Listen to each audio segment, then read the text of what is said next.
Although the man knew there was a giant shark in the sea, he did not tell anyone, while his fiancée and friends were playing in the water. He hid on the shore with his sister-in-law. Seeing this, the others mocked him as a lunatic. Little did they know the man had been reborn. In his previous life, the man had paid to take his fiancée and friends on a trip to a deserted island. Unexpectedly, they encountered a deep-sea shark. Just as they were escaping in a kayak, the kayak was struck by the shark. The man slipped into the sea. He anxiously told his fiancée and friends to pull him back in, but he learned a shocking truth. It turned out his fiancée had an affair with one of the man's friends and was pregnant. Then she picked up a paddle and struck at the man. She wanted to use his blood to lure the shark away, to give them a chance to escape. When the man opened his eyes again, he found himself back on the day they went out to sea. At first, he thought he had just had a nightmare. Suddenly, the boat rental company called. They told him there would be a tornado at sea soon, to ensure the employees' safety. The boat could not reach the deserted island to pick them up for at least 3 days. At that moment, the man saw the shark in the water again. Only then did he realize he had been reborn. He hurriedly urged everyone to return to shore immediately, and warned there was a deep-sea shark in the water. Nobody believed the man's wild story.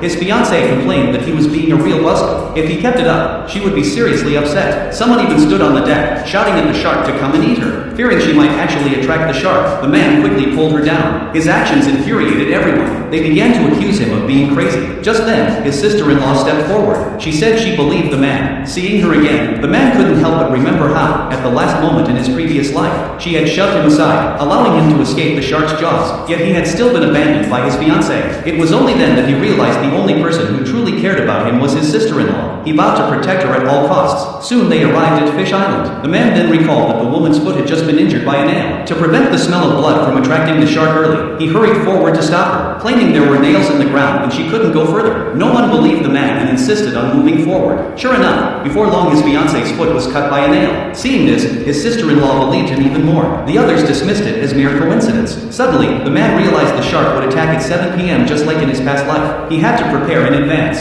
Checking the time, he saw the shark would arrive in 20 minutes. He hurriedly gathered some tools to deal with the shark. Then he went to the yacht and took down the kayak from above, only because he clearly remembered. In his last life, his fiancée and friends had escaped in the kayak. His sister-in-law watched his actions in confusion. She asked why he was moving all those things on the shore. The man told her to stick close to him. At that moment, the others were dancing by the water. He gave one final warning that the shark was coming, but they still thought he was talking nonsense, accusing him of being a coward through and through. The man didn't argue further, because he knew no one would believe him no matter what he said. They even splashed water on him. His sister-in-law immediately stood up to defend him. The man checked the time again. Realizing it was time for the shark's attack, he pulled his sister-in-law and ran toward shore, completely unaware of the danger. The others continued to play. The man, hiding on the side, began a countdown. After 5 seconds, the shark indeed attacked again.